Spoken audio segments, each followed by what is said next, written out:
Take him, Riccardo told Matteo. He answers for Alessandro, in front of the entire family, not in the dark, where he's comfortable. Lorenzo was dragged away. Cheryl was alive. The nightmare was over. At least, that's what Riccardo believed. Because in less than 24 hours, Lorenzo would say something that made no sense. Something Riccardo couldn't ignore. A single sentence that would force him to question everything he thought he knew about Alessandro's death. Everything he thought he knew about loyalty. Everything he thought he knew about the people closest to him. And by the time the truth finally surfaced, someone would be dead. Someone would be betrayed. And Riccardo would be forced to choose between revenge and the woman he loved. He just didn't know it yet. The De Luca family gathered in the estate's great hall the following evening. The kind of formal assembly Cheryl had only glimpsed through half-open doors during her first days as a reluctant houseguest. Now she stood at the edge of it, Riccardo's hand at the small of her back, watching men and women who commanded fear in every other room of their lives sit in careful, silent rows. Lorenzo knelt in the center, hands bound, the paternal warmth she remembered from the warehouse stripped away entirely. What remained looked older, smaller. "You'll confirm what you did," Riccardo said, voice carrying to every corner of the hall without rising. "To Alessandro, to me. I already told you what I did." Lorenzo lifted his chin, some last thread of pride refusing to fully unravel. "I gave your brother's location to people who wanted him gone. I built the warehouse. I sent the men who came through her window. Then it's finished." "No." Lorenzo's mouth curved, faint and humorless. "It isn't. You think I did all of this alone, Riccardo? 8 years, undetected, and you believe one man managed it without help?" The hall's stillness sharpened into something else. "Who?" Riccardo said. "I'm not giving you a name. You'll give me a name, or you'll die not knowing whether your confession bought you anything at all." "I'm dying either way. We both know that."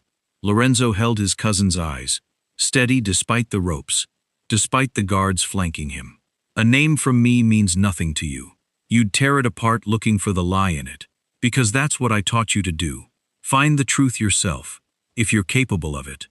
Riccardo's jaw tightened, the only visible crack in an otherwise perfect composure. Around the hall, Cheryl watched the family exchange glances.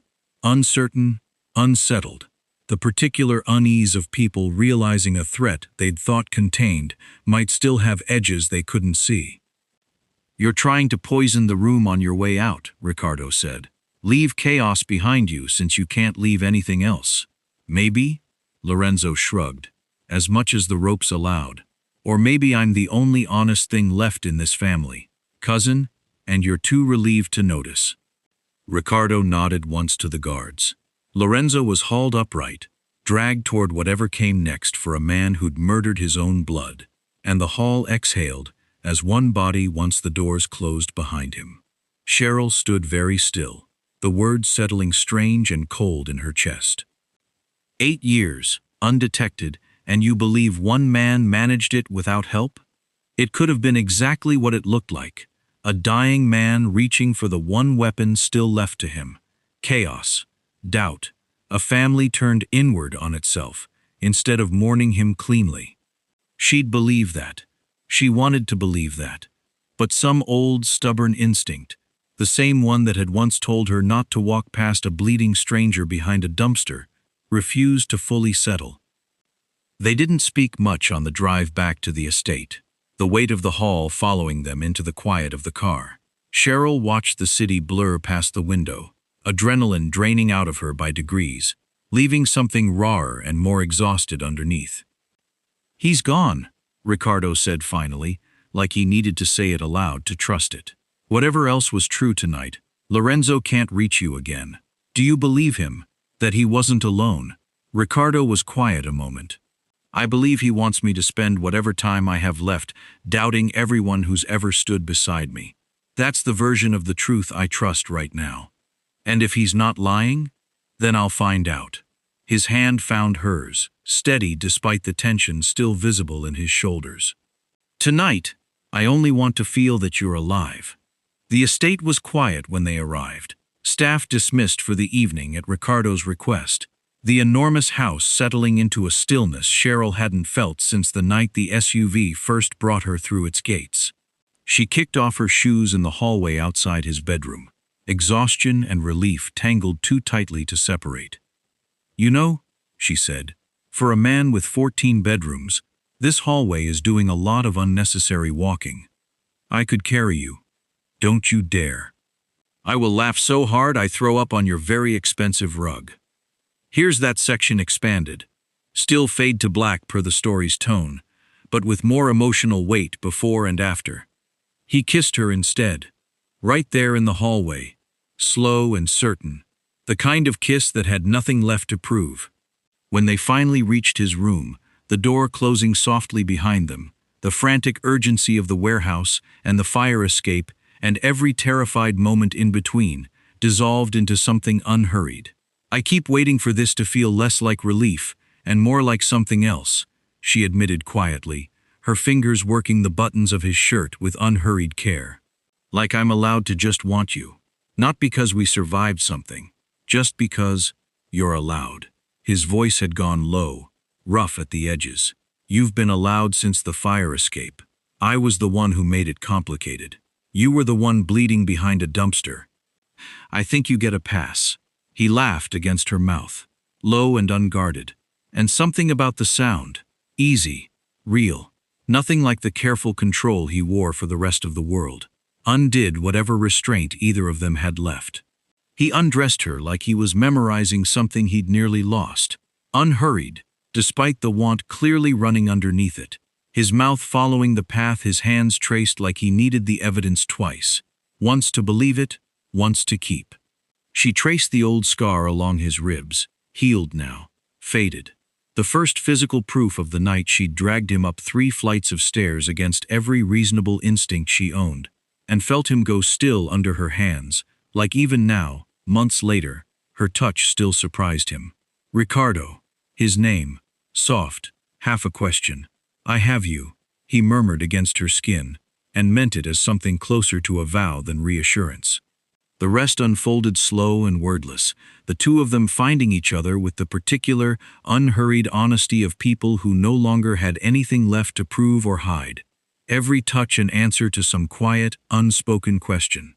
Every breath a small confirmation that this, finally, was real and lasting and theirs. Neither of them spoke much. They didn't need to. Everything that mattered had already been said in a hallway, in a warehouse, in a tiny apartment 2 months earlier, where a stranger had first learned what it meant to be looked at like an ordinary man having a hard night. And now, tangled together in the dark, that same recognition passed between them wordlessly, over and over, until exhaustion finally pulled them both under. Afterward, tangled together in the dark, Cheryl's head resting against his chest, Riccardo stared at the ceiling with a feeling he couldn't quite name. "I don't remember the last time I felt like I had something worth protecting, instead of something to prove," he said, as his hand moved slow along her spine. "You gave me that back. I didn't give you anything. You just finally noticed it was already there." He didn't answer, but his arm tightened around her, and Cheryl fell asleep to the steady, unfamiliar sound of a man who'd finally stopped listening for the door. 3 days later, the business wing had reopened its doors to a different kind of war. Quieter, slower, built out of paper instead of gunfire. Riccardo and Matteo worked through the last of Lorenzo's financial records at the long desk, sorting years of shell companies and buried transfers with the patient. Grinding focus of men who understood the truth was usually hidden in something boring. Cheryl curled in the corner armchair with a mug of coffee, half reading, half listening, the way she'd learned to be present in rooms she wasn't technically part of. "Every transfer traces back to accounts Lorenzo controlled personally," Matteo said, sliding a folder across the desk. "No second signature. No shared access anywhere I can find. Keep looking." "I have been. For 3 days." Matteo rubbed his eyes, the first sign of genuine fatigue Cheryl had seen from him since this began. If someone else was involved, They were careful enough not to leave a paper trail. That's not proof he was lying, boss. Some men just don't get caught. Or he's lying, and you're wasting 3 days chasing a ghost he invented to torture me on his way out. Could be that too. Mateo's mouth twisted, something almost rueful in it. I hope it is, honestly. I'd rather you sleep at night than spend the next year suspecting everyone who's ever brought you coffee. Cheryl watched the exchange without quite meaning to, cataloging it the way she'd cataloged bandage placements and dosage schedules for years, instinct doing the work before her conscious mind caught up. Nothing about Mateo's answer sounded rehearsed. If anything, he sounded tired of the question, the particular weariness of a man who wanted the search over as much as Riccardo did. Still, something about the room felt heavier than the words in it. That night, she found Riccardo alone on the terrace, city lights scattered below like something spilled and forgotten. Can I say something that's probably nothing? Always. I don't think it's Mateo. I want to be clear about that. I have no idea who anything is. She wrapped her arms around herself against the cold. But I keep thinking about the way Lorenzo looked at the room before he said it. Like he already knew exactly how much doubt one sentence could plant, and exactly how long it would take to grow. That's what worries me too. Riccardo's jaw tightened. He's very good at making silence look like guilt. So what do? We look anyway, carefully, without deciding the answer before we have it. He drew her against him, chin resting against her hair. I won't let a dead man's last sentence turn me against people who've earned better than suspicion. Cheryl let it settle, uneasy but unresolved, and told herself the feeling in her chest was only exhaustion catching up with her. She was still turning it over the next morning when Riccardo's study door opened without a knock. Mateo, pale, a single sheet of paper gripped tight in one hand. Boss. His voice had lost its usual even calm. You need to see this. He set the page on the desk. An old wire transfer, dated the week before Alessandro's death, routed through an account that bore Lorenzo's signature. And beneath it, in a second, entirely different hand, a signature no one had cross-checked in 8 years. Riccardo went very still. He wasn't lying, Mateo said quietly. Someone else signed off on this. Riccardo stared at the second signature for a long moment, something cold and certain settling behind his eyes. He had no idea, yet, whose handwriting he was looking at. The signature took 4 days to identify as unidentifiable. Riccardo had it run through every database his organization quietly controlled, cross-referenced against 8 years of internal paperwork, compared letter by letter against the handwriting of every senior member who'd been active when Alessandro died. Nothing matched cleanly. Whoever had signed off on that transfer had been careful, deliberately illegible or deliberately unfamiliar, a signature built to disappear into noise. It's not Lorenzo's hand, Mateo said, laying 3 samples side by side on the desk for the 12th time that week. Not close enough. Lorenzo's reels loop wide. This one's tight, almost cramped. Whoever wrote this was either disguising their writing or genuinely doesn't write that way normally. Which means someone helped him move money the same week my brother died. Riccardo's voice had gone flat. The particular flatness Cheryl had learned meant he was holding something enormous very still. Cross-reference authorization records. Who had clearance to access Alessandro's movement logs 8 years ago? Mateo pulled the list up within the hour, and Cheryl, curled in her usual corner with a book she wasn't reading, watched both men go quiet as it resolved on the screen. 4 names. Lorenzo, Mateo, Riccardo himself, and a 4th, Alessandro's old security chief, a man named Dominic Ferro, retired 6 years now, living somewhere upstate, according to the last file Mateo could find. Ferro, Riccardo said slowly. He vanished the year after the funeral. I assumed grief, never questioned it. I'll find him. Mateo was already moving, already pulling his jacket on with the brisk, decisive competence Cheryl had come to associate with him solving problems rather than causing them. If he's alive, I'll have a location within 48 hours. Take 2 men. I'll take 4. I'm not walking into whatever this is short-handed. Matteo paused at the door, something almost gentle crossing his usually unreadable face. Riccardo, if this goes where I think it might, you should prepare yourself for the possibility that Lorenzo wasn't lying about not acting alone. That's a different problem than the one we've been solving. I know. I'll find the truth either way. I owe you that much. He left without waiting for a response, and Cheryl watched him go, the unease from the terrace 3 nights earlier settling into something quieter, harder to justify now that she'd watched him volunteer for exactly the kind of danger a guilty man would avoid. She said nothing. There was nothing solid enough yet to say. 2 days later, Matteo returned with a bruised jaw, a torn sleeve, and the particular grim satisfaction of a man who'd earned something the hard way. Pharaoh's men weren't thrilled about visitors, he said, dropping into a chair across from Riccardo's desk. There were 3 of them. Retired doesn't mean harmless, apparently. You're hurt. I'm fine. One of them got a lucky shot in before I convinced him it was his last mistake of the day. Matteo waved off the concern with the ease of someone genuinely unbothered by it. Pharaoh's dead. 2 years now. Natural causes according to the paperwork. Heart failure, no foul play flagged. But his old associate had something worth the bruise. He set a thin folder on the desk. Pharaoh kept records. Off the books, hidden well enough that it took my men most of yesterday to convince his associate to hand them over. Matteo's jaw tightened. He knew something was wrong before Alessandro died. He'd flagged unusual movement in the security logs 3 weeks prior. Someone rerouting patrol schedules along the convoy route, small enough not to raise alarms, deliberate enough that Pharaoh noted it privately and never reported it. Why wouldn't he report it? According to the notes, he didn't know who to trust. He suspected leadership itself might be compromised. So he sat on it. Matteo shook his head. And then Alessandro died anyway, and Pharaoh spent the rest of his life believing his silence helped kill him.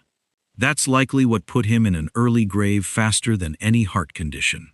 Riccardo read through the notes in silence, jaw working, Cheryl watching him absorb another layer of grief, 8 years old, and still somehow capable of deepening.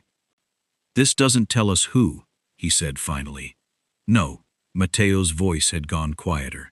But it tells us Lorenzo had help planning it, not just covering it afterward. Someone rerouted those patrols. Lorenzo didn't have that kind of operational access back then. He was finance, never security. The room went still. Cheryl had been quiet through most of it, turning the folder's contents over in her mind with the same instinct she used sorting symptoms from causes. The thing that looked like the problem usually wasn't the whole problem. "Can I say something?" she said finally. Both men looked at her. "You keep asking who helped Lorenzo hurt Alessandro." She set her book aside, sitting forward. "But that's not actually the question that's been open for 8 years. The patrol reroute happened. Pharaoh noticed it.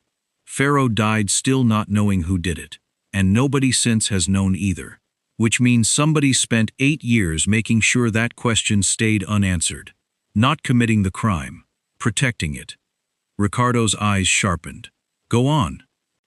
"You're not looking for the person who did it," Cheryl said slowly, feeling her way toward the shape of it as she spoke. "Lorenzo already told you that part, sort of, that he wasn't alone.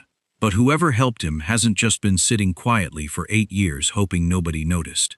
Every time this investigation gets close to something, it stalls, or the trail goes cold, or the person who might know something conveniently retires, or dies, or disappears. That's not luck. That's maintenance." "What am I looking for?" Riccardo said quietly. "The person who made sure you never found out." The room went very still. Matteo was the one who broke it, voice careful. "That's not necessarily the same person who helped plan it." "No," Cheryl agreed. "It might not be. But it's someone who's had access to this investigation from the beginning. Someone close enough to steer it, which is either genuinely bad luck for whoever's been trying to solve it, or it's someone still in this house," Riccardo finished. Nobody said Matteo's name. Nobody needed to. and the not saying of it sat heavier in the room than if someone had. Mateo's expression didn't change, though something in his shoulders went very deliberately still. The reaction, Cheryl thought, of a man choosing not to look defensive, rather than a man who wasn't guilty of anything.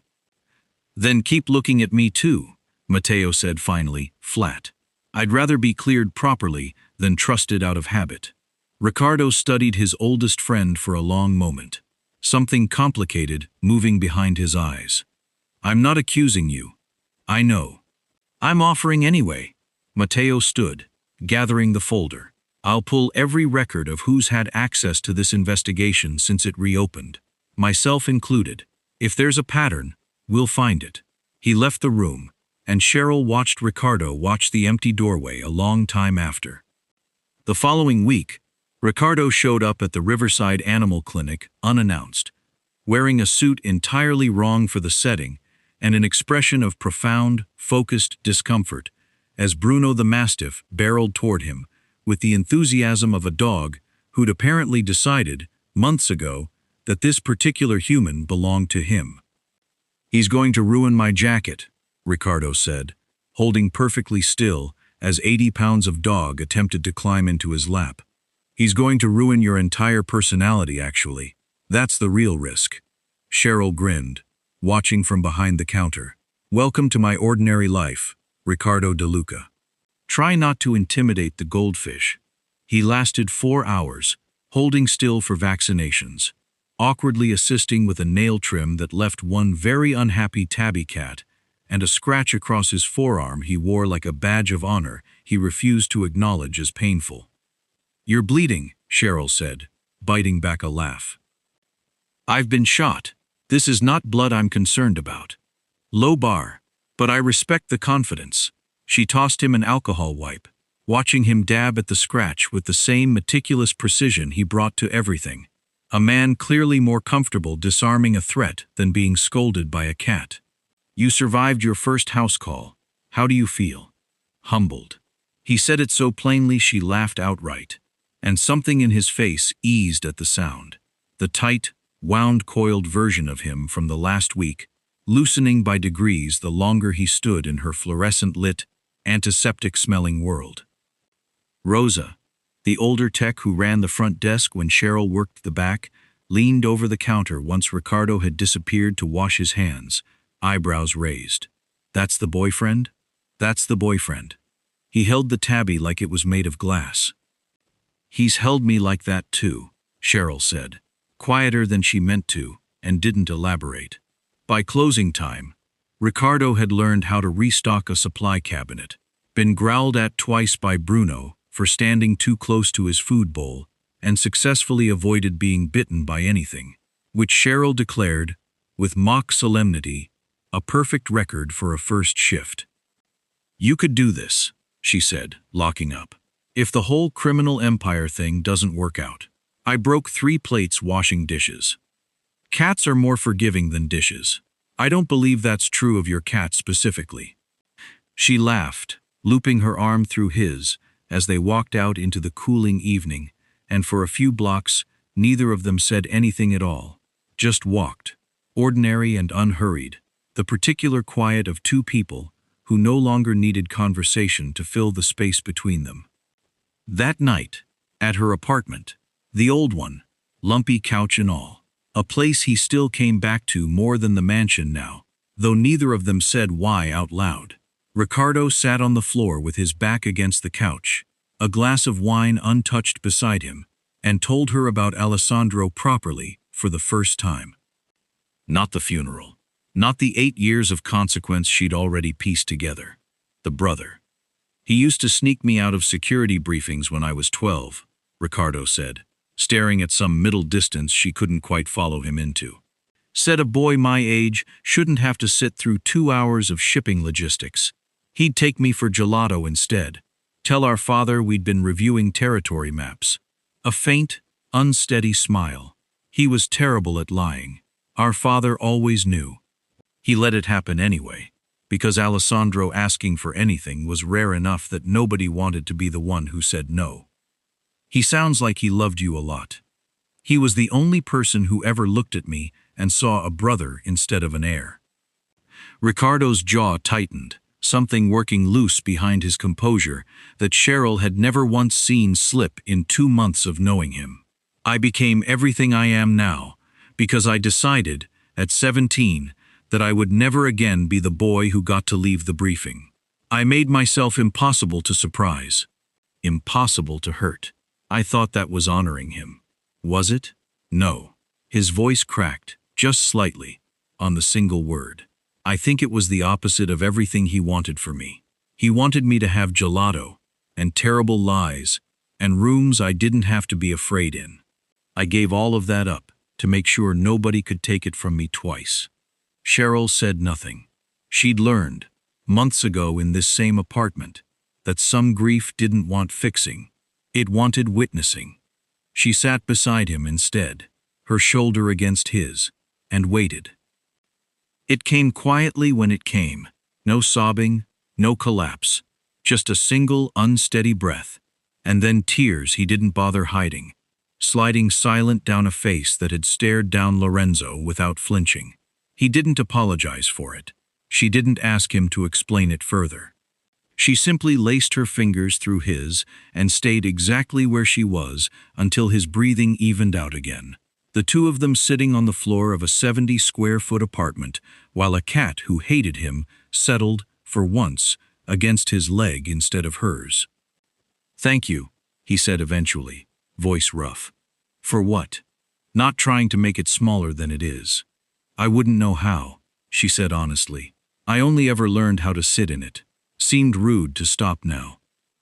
The message came 3 days later, while Cheryl was elbow-deep in paperwork at the clinic and Riccardo was 2 floors down in the estate's basement, standing across from a man who'd been dragged in overnight, one of the last of Lorenzo's loyalists, still unaccounted for, caught trying to cross the state line with a bag full of cash and considerably less loyalty than he'd started the week with.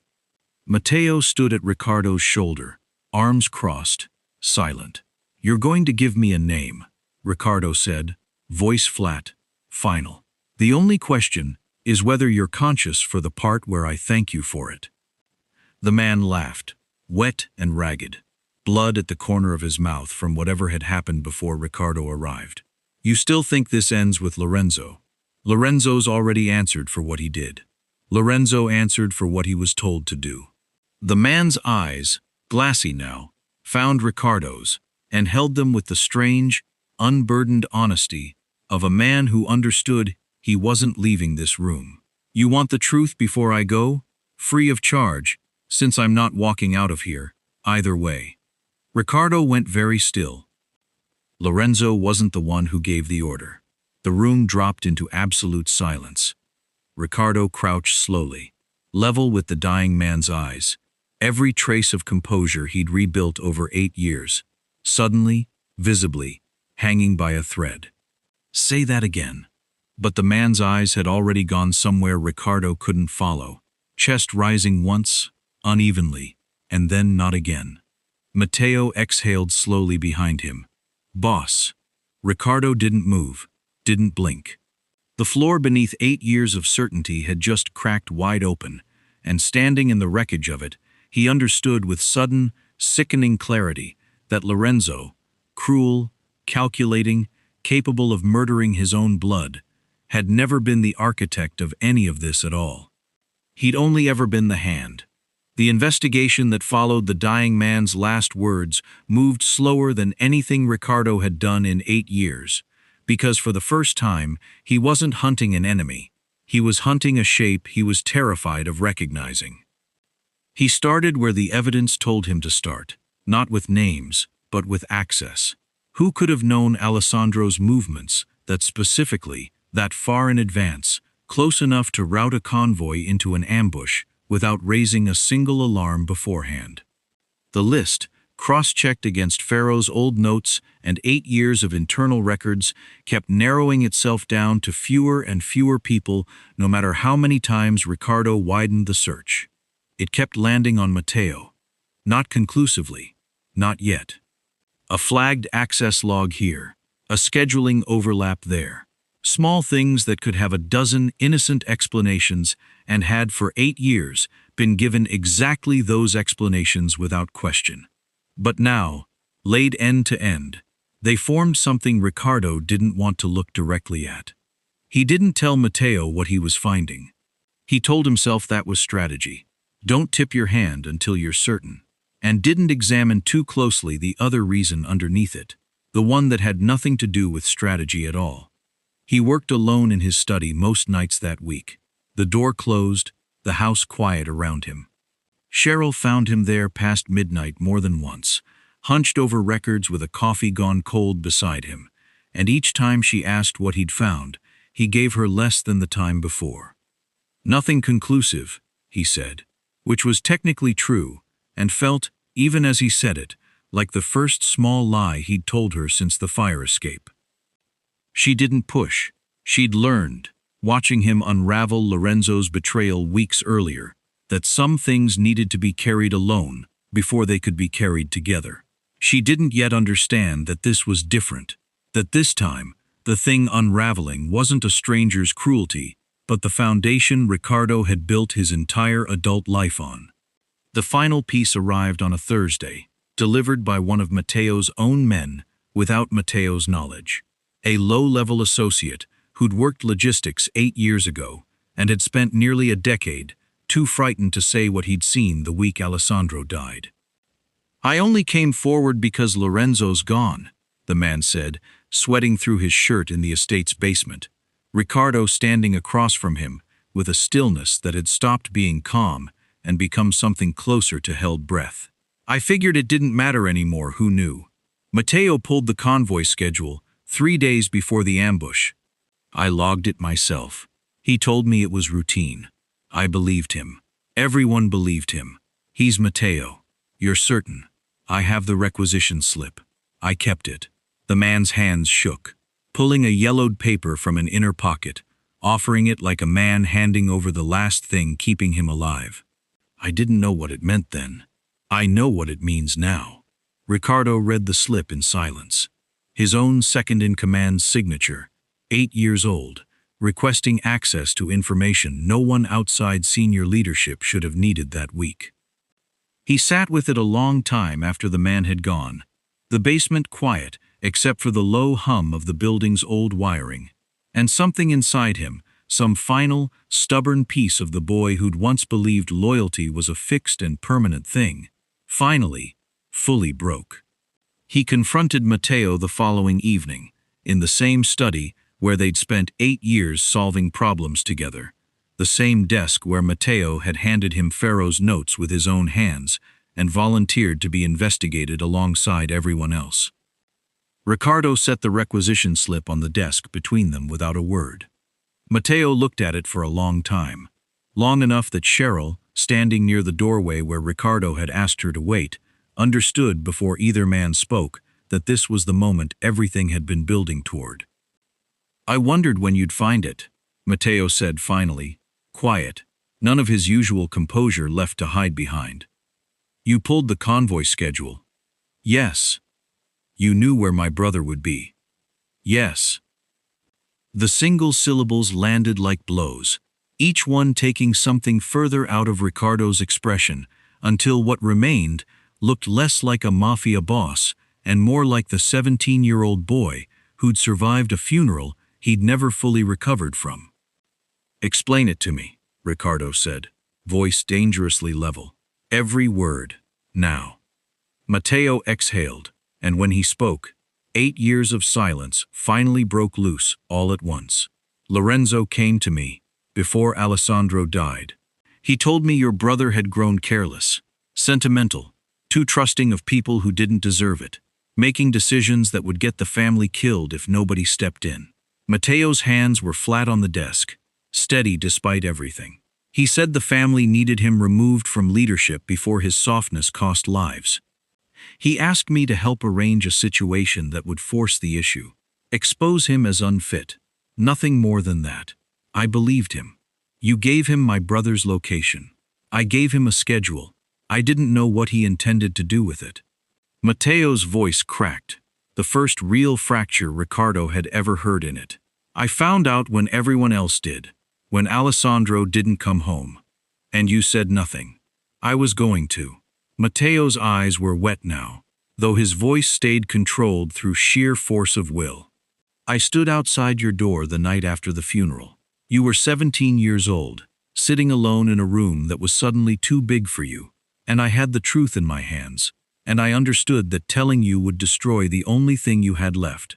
So I made a choice. I told myself I was protecting you by carrying it instead.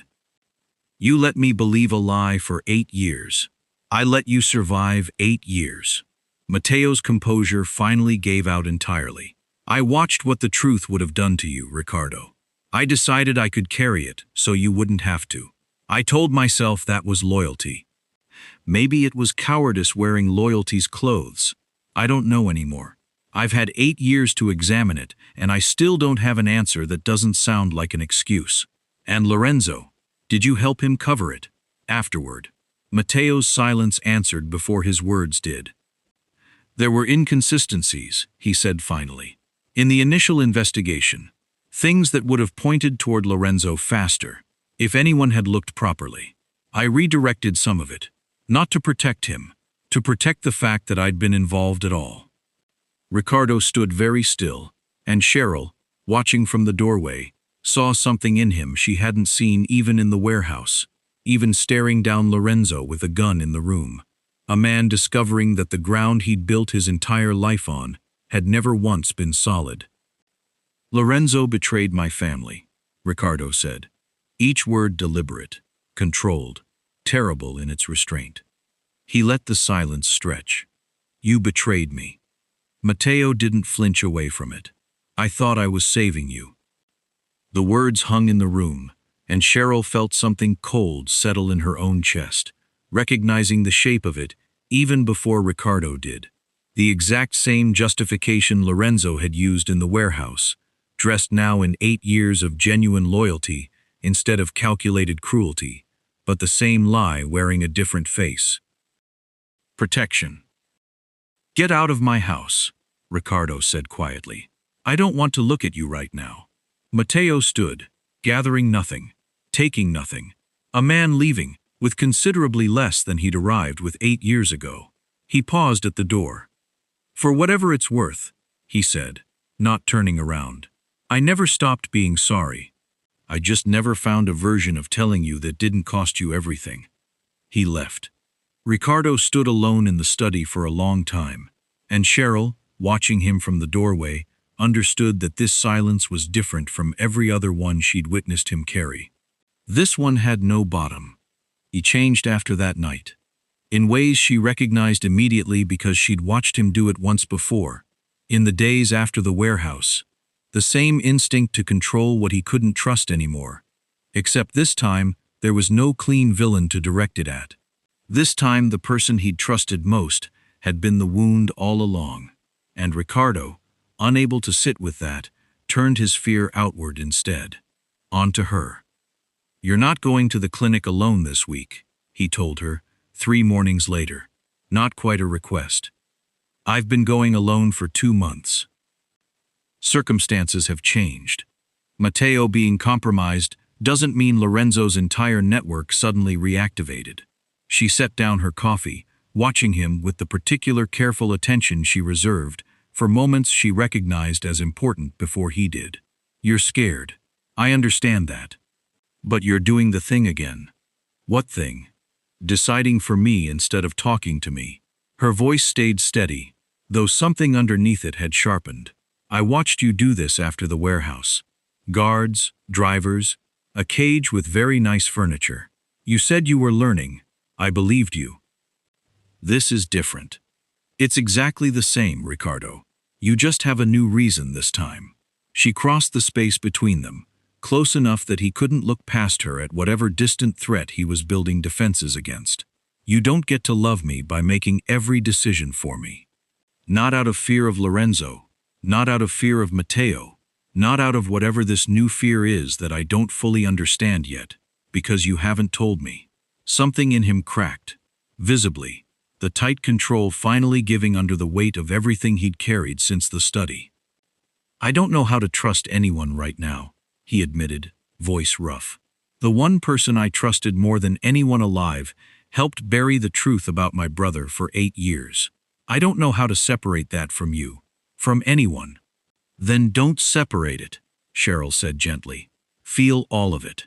But don't build me a cage while you're doing it. I'm not going anywhere. I need you to believe that, without needing to control whether it's true. He didn't answer with words. He pulled her against him instead, holding on with the specific, desperate quiet of a man relearning, in real time, the difference between protecting someone and imprisoning them. They stood like that a long time, the apartment quiet around them, before his phone finally broke the silence. Mateo's name on the screen. Riccardo stared at it a long moment before answering, voice flat. You have 30 seconds. Lorenzo's not finished, Mateo said. No preamble, urgency cutting through whatever restraint remained between them. I should have told you the moment I found it, but I didn't want to hand you a reason to trust me again, before you were ready. I'm done protecting anyone from anything. Lorenzo built a contingency, a coordinated move against your entire organization, timed for exactly this moment. Right when you're weakest, right when you're distracted. How do you know this? Because I helped him build the framework for it 8 years ago, before I understood what I was building. Mateo's voice had gone hollow. It's not just your organization, Riccardo. He has men watching Cheryl. Has for weeks. She's part of the plan. Leverage, if everything else fails. Riccardo's grip on the phone tightened, every trace of the fragile piece from moments earlier collapsing under a fear far larger than the one he'd been trying to manage. Across the room, Cheryl watched his face change, and understood, before he'd said a single word to her, that whatever came next wasn't going to let either of them stay still much longer. The city fractured within the hour. Reports came in fast and scattered. A fire at a De Luca-owned warehouse on the east side. Gunfire outside a restaurant that laundered money through its back office. A convoy ambushed on the interstate, exactly the way Alessandro's had been 8 years earlier. The symmetry of it, deliberate enough to feel like a message. Riccardo stood in his study, surrounded by men shouting locations into phones. Mateo beside him now. Restored to his place at Riccardo's shoulder, not through forgiveness, but through necessity. Neither of them had time to examine yet. It's too coordinated, Mateo said, tracking the incidents on a map spread across the desk. 4 locations, all within 20 minutes of each other. Lorenzo built this years ago and mothballed it. Someone activated it the moment he lost control of the organization. Which location's real? None of them. Mateo's jaw tightened. This is noise. He wants your attention split across the city so nobody's watching the one place that actually matters. Riccardo's blood went cold, half a second before his phone buzzed.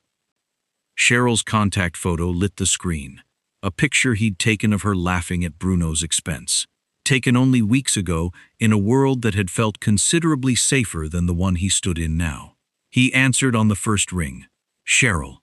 Silence. Then breathing, too controlled to be panic, exactly the kind of forced calm she used when she was terrified and refusing to let it show. I'm okay, she said quietly. I want you to know that first, before anything else. Where are you? I don't know exactly. I got out of the clinic early. There was a car outside I didn't like the look of, so I took the back route through the alley like I've done 100 times. Her voice wavered, just slightly. It wasn't the car I needed to worry about. A man's voice, low, unfamiliar, cut in behind her. Tell him the address, Ms. Price. There's no reason to make this difficult. She gave it, flat and precise, the address of an old shipping warehouse on the industrial edge of the district. The same kind of building, Riccardo understood, with sick clarity, where this entire nightmare had started for both of them. I'm coming, Riccardo said. I know. A breath, unsteady. Riccardo, don't let them use me to make you do something stupid. I mean that. The line went dead. Every rational calculation told him to split his attention, Send men to the 4 burning locations across the city. Maintain control of an organization actively under attack. Prioritize the empire before the one person Lorenzo's people clearly understood mattered more to him than anything he owned. He didn't hesitate. Send everyone we have to contain the fires and the convoy, he told the room, voice cutting through the chaos with absolute finality. I don't care what it costs the organization tonight. Nothing burns worse than losing her. Matteo looked at him for a long moment. Something complicated moving behind his eyes. Recognition, maybe, of a man choosing exactly what Alessandro would have chosen, exactly what Matteo had once convinced himself was weakness. I'm coming with you, Matteo said. I know that warehouse. But I know how Lorenzo's people think. Because for 8 years I thought alongside them without meaning to. Let me be useful for something that isn't guilt. Riccardo didn't answer immediately. 8 years of trust, broken in a single conversation days earlier, didn't repair itself in a moment of crisis. But he looked at Matteo, steady, unarmed of anything but sincerity, offering himself into danger with nothing to gain from it, and understood that whatever came after tonight, right now he needed the man who knew this enemy better than anyone alive. You walk beside me, Riccardo said. Not behind. I want to see you the entire time. Understood. They moved. Cheryl had been counting exits since the moment the man's hand closed around her arm in the alley behind the clinic.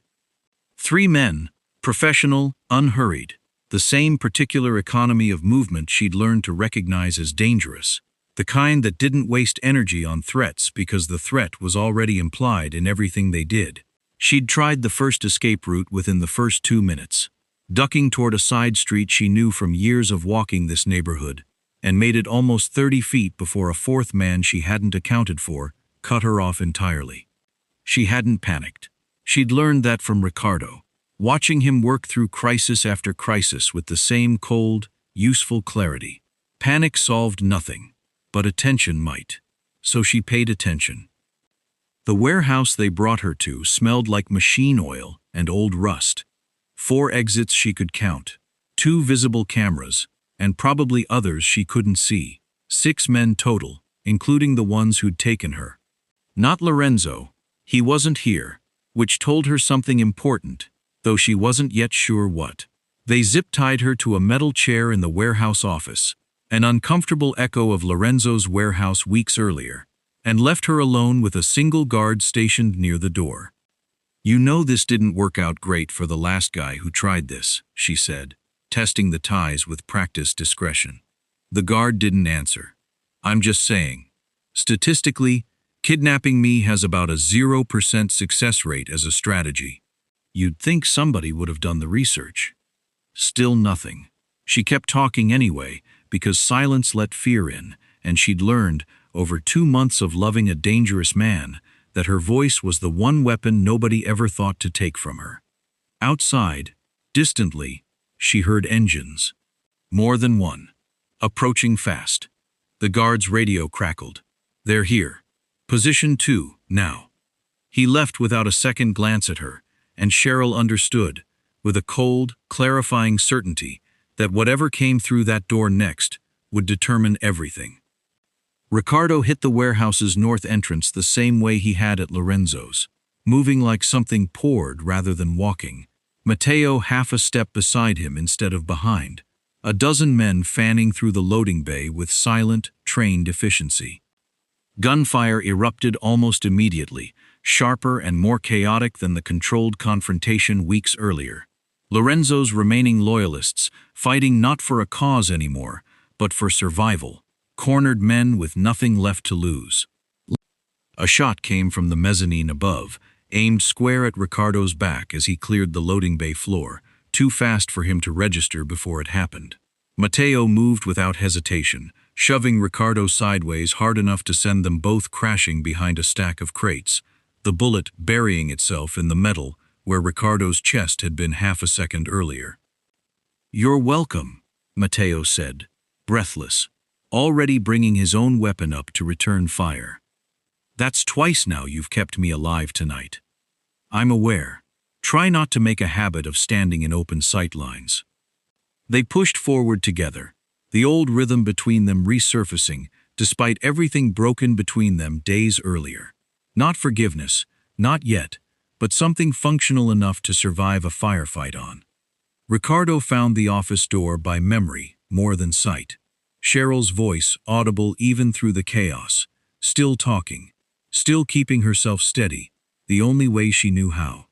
He kicked the door open, and the sight of her, zip-tied, pale, but very much alive, undid something in his chest that had been wound tight since her call. "You came," she said, voice cracking with relief she'd been holding back through sheer will. "Always." He cut the ties with a blade Matteo passed him without a word, exactly the way it had happened once before. And the moment her hands came free, she gripped his arm hard enough to bruise. "Lorenzo's not here," she said quickly. "I don't think he ever was. This felt like a diversion, even to me." "She's right." Matteo's voice came from the doorway, tight. "He's using this as cover. There's only one place left he'd run to if this fails. The old dock property. The one nobody's touched since he lost the warehouse contract. It's the last thing he still controls outright." Riccardo looked between them. Cheryl, steady despite everything, and Matteo, offering information that could either be the truth or one final betrayal dressed as help. He chose to believe him. "Get her somewhere secure," Riccardo told two of his men. "Not the estate. Somewhere Lorenzo doesn't know about." "I'm not leaving," Cheryl said immediately. He looked at her, and something passed between them that hadn't been there in the warehouse weeks earlier.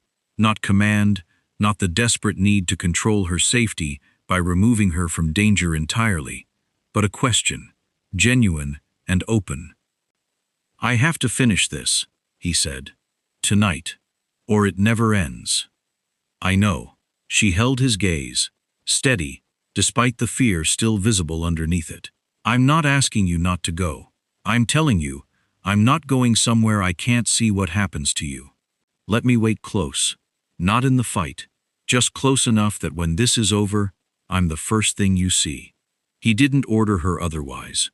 That, more than anything he could have said, told her everything about how far he'd come. The dock property sat abandoned at the water's edge, rusted cranes silhouetted against a sky just beginning to lighten toward dawn. Lorenzo stood near the edge of a loading platform when they found him, alone, the last of his men either captured or dead across the city behind him, a man finally out of moves. "You found me faster than I expected," Lorenzo said, no fight left in his voice, only a tired kind of resignation. "Matteo knew where you'd run." Lorenzo's mouth curved, humorless. "Of course he did. I built that boy from nothing, same as I tried to build you. Funny how neither of you turned out to be what I needed." "Tell me the rest of it," Riccardo said. "All of it." "Alessandro." Lorenzo studied him a long moment, something almost like relief crossing his face, the particular relief of a man finally setting down a weight he'd carried too long. "Alessandro found the discrepancies in the shipping records himself, 3 days before he died. He confronted me privately, gave me a week to come forward on my own, before he took it to your father." Lorenzo's voice had gone flat, stripped of its earlier charm. "I couldn't risk a week. Matteo gave me the schedule, believing he was helping remove Alessandro from leadership. Nothing more. I used it to arrange the ambush myself, alone, that same night. Matteo never knew what I intended, not until it was already done. You let him carry that guilt for 8 years. I let him believe silence was mercy. It was easier than the alternative." Lorenzo looked out over the water, resigned. "I don't expect you to understand any of it as anything other than what it was. I killed my cousin's brother to protect what I'd built. Everything since has just been the slow work of trying not to lose it." Riccardo stood very still, 8 years of grief and rage finally arriving at their source, close enough to end with a single decision. He raised his weapon. Lorenzo didn't flinch. "Do it. I've earned it 100 times over." Riccardo held the position a long moment, fingers steady, every justified fury he'd carried since 17 years old screaming for exactly this ending. He lowered it instead. "No," he said quietly. "You don't get an ending you chose. You answer to the family, in the light, the way I told you the first time, and then you answer to whatever comes after that isn't mine to decide. That's not mercy. It was never meant to be." Riccardo nodded to his men. "Take him, alive. That's the last order I'm giving about you." Matteo waited near the platform's edge as Lorenzo was led away, hands loose at his sides, offering no resistance to whatever judgment came next for himself either. "You saved my life twice tonight," Riccardo said. "I know. That doesn't erase 8 years. I know that too." Matteo held his gaze, steady despite everything. "I'm not asking it to.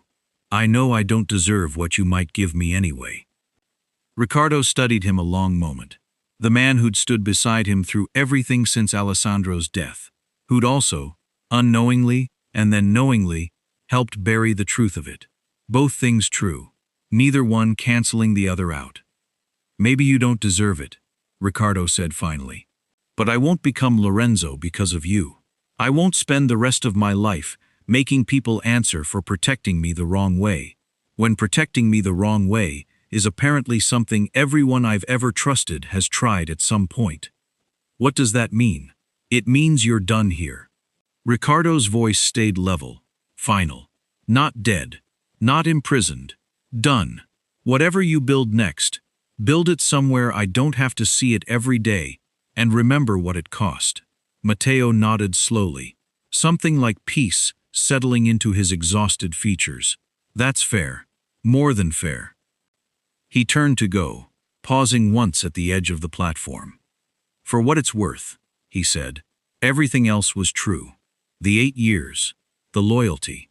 I never stopped meaning it, even carrying what I was carrying." "I believe you," Riccardo said quietly. "That's the part I'll have to live with too." Matteo walked away into the gray light of early morning, and Riccardo watched him go until the water and the ruined cranes were all that remained of the man who'd once been the second most trusted person in his life. Cheryl found him there minutes later, exactly where she'd said she'd be, close, waiting, the first thing he saw when he finally turned around. She didn't ask what had happened. She simply crossed the distance between them and let him hold on, the way she had after the first warehouse, the two of them standing at the edge of something finally, fully finished. Recovery didn't happen all at once. Cheryl had learned that much from grief already, that healing rarely arrived as a single decisive moment, more often as a long, uneven accumulation of ordinary days that slowly stopped being defined by what had broken them. Riccardo's version of healing looked, at first, like restlessness. He spent the weeks after the docks in near constant motion, restructuring leadership within the organization, meeting with the family elders about Lorenzo's public reckoning, working long hours that reminded her uncomfortably of the man she'd first watched disappear into the business wing months earlier. She didn't push. She'd learned that lesson too. But one evening, 3 weeks after the docks, she found him on the terrace again, the same spot where she'd first voiced her unease about Matteo, a lifetime ago now, staring out at the city with an expression that had finally, she thought, stopped looking like a man bracing for the next attack. "You're not working tonight," she said, joining him at the railing. "I told Marco to handle the 5th Street contracts without me." He glanced at her, something almost sheepish in it. "I've been told, by someone I trust considerably more than I used to trust anyone, that I don't have to personally solve every problem the organization has." Smart someone. Insufferable someone. His hand found hers on the railing. "I've been thinking about something you said, months ago, about needing versus rescuing. I say a lot of things. You'll have to be specific. You told me, back before any of this, that you needed to understand you could love people without constantly having to save them." He turned to face her fully. "I think I've spent 8 years believing something similar, in reverse, that loving someone meant controlling every variable that could hurt them. That trust was the thing that got Alessandro killed, so trust was the enemy. And now? Now I think trust is what Matteo and Lorenzo both tried to steal from me, in their own ways, both convinced they knew better than I did what protection should look like. His voice had gone quiet, certain. I don't want to build my life on believing that. I'd rather build it on choosing to trust you every day, even knowing exactly what it could cost. That feels stronger than anything control ever gave me. Cheryl didn't say anything for a moment, just let the words settle, warm and unhurried, into the space between them. That's a very good realization, she said finally. For a man who once tried to give me a driver named Enzo. I've grown. You have. She smiled, leaning into him. I'm proud of you. I don't think I've said that yet. I should have.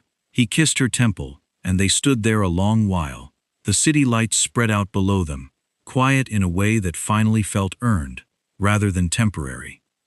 Cheryl returned to the clinic full-time that spring, back behind the counter with Rosa and Bruno and the particular chaos of ordinary work, vaccinations and nervous owners and the small, unglamorous satisfaction of a job that had nothing to do with empires or leverage or anyone's last name.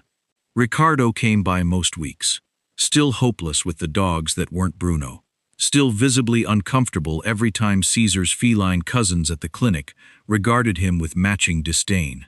He'd changed the organization too, slowly, deliberately. Fewer meetings held at the estate.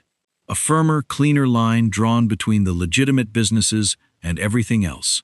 A separation he'd once considered impossible and now treated as necessary.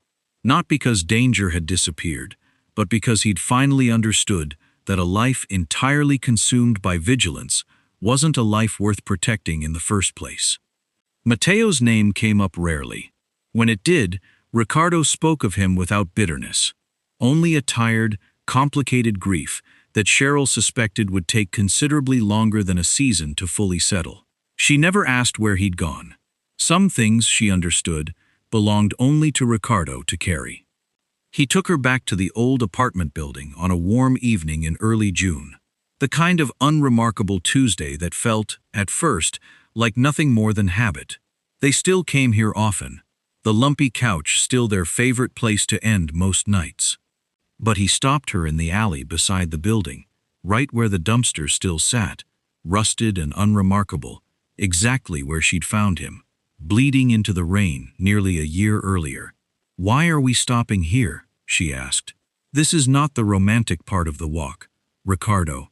This genuinely smells like garbage." "I know." He almost laughed, nerves visible under his composure in a way she'd rarely seen from him. "I wanted to start where we actually started. Not the couch, not the estate. Here." "Okay."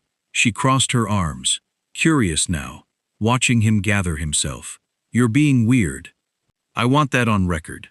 I was dying in this alley," he said, quiet, serious now. "Not dramatically, I mean it plainly. I'd lost blood, lost the only family I trusted, lost whatever version of myself might have wanted to keep living, beyond simply surviving the next threat. And a stranger with terrible taste in bathrobes decided, against every reasonable instinct, that I was worth dragging up 3 flights of stairs. In my defense, the bathrobe was excellent. It was pink. It was my mother's. Show some respect." But her voice had softened, something in her chest tightening at the direction this was clearly heading. Riccardo reached into his jacket, and Cheryl's breath caught before she'd even seen what he was holding. A small velvet box. Plain. Nothing like the ostentatious wealth she'd once accused him of trying to bury her under. "Everything I thought would destroy me," he said, "led me to you. Lorenzo's betrayal. Alessandro's death. 8 years of believing love was a weakness I couldn't afford. All of it, somehow, put me bleeding in this exact alley, on this exact night, so that you would be the one who found me." He opened the box, a simple ring catching the last of the evening light. "I don't want to protect you from a life beside me anymore. I want to build one with you. All of it. The clinic, and the estate, and the couch, and every ordinary, complicated day in between. Riccardo, Cheryl Price," he said, steady despite everything trembling underneath it. "Will you choose me for the rest of your life?" She didn't answer with words at first. She launched herself at him instead, nearly knocking them both into the dumpster that had started everything, laughing and crying in the specific, undignified way she'd apparently been doing since the night she met him. "Yes," she said finally against his shoulder. "Obviously, yes. You had me at terrible dishwashing skills. This was just a formality." He laughed, real, unguarded, the sound she'd worked months to earn from him, and kissed her right there in the alley, exactly where it had all begun. The wedding happened in early autumn, in the estate's gardens rather than the Great Hall. Riccardo's decision, made without her having to ask. Something about wanting their beginning to happen somewhere that felt like life instead of business. Cheryl's small collection of friends sat mixed in among the De Luca family, without ceremony, Rosa dabbing her eyes 3 separate times before the vows even started, a handful of clinic co-workers whispering in visible awe at the sheer scale of everything surrounding them. Caesar, brought along in his carrier at Cheryl's insistence, spent the entire ceremony glaring at the string quartet with open contempt. Riccardo cried when she walked toward him. Not dramatically, a single unsteady breath, a brightness in his eyes he made no effort to hide, the same quiet vulnerability she'd first witnessed on her apartment floor months earlier, present now for an entire garden of witnesses instead of just her. "I somehow went from finding a bleeding stranger behind a dumpster," Cheryl told the gathered crowd during her vows, voice thick with laughter and tears both, "to marrying the most dangerous man in the city. My mother would have found this hilarious.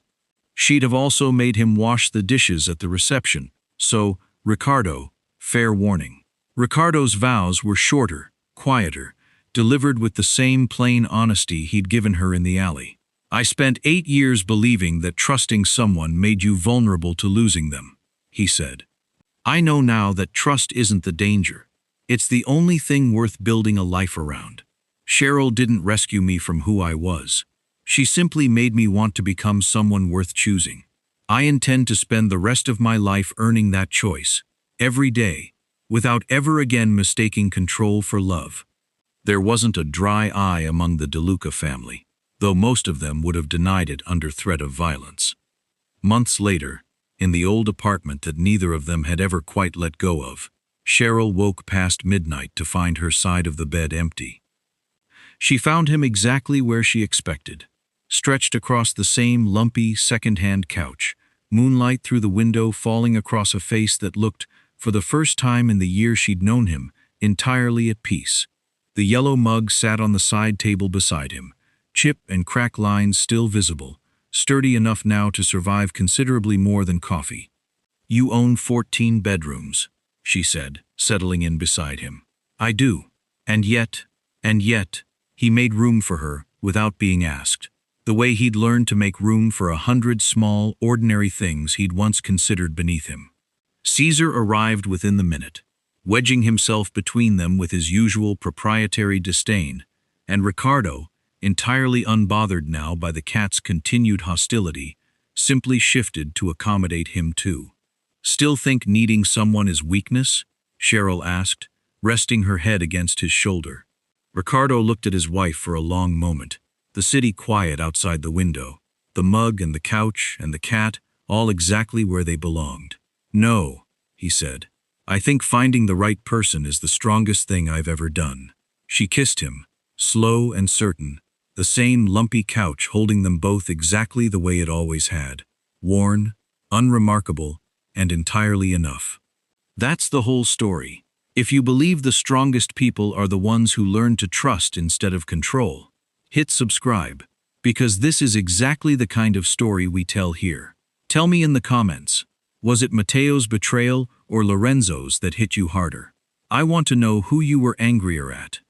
Type the couch below if that ending got you, because it got me too. If you fell for Rick from Imports before you knew his last name, and you're still thinking about that couch scene, share this with someone who needs a reminder that the right person doesn't need 14 bedrooms to feel like home. See you in the next one.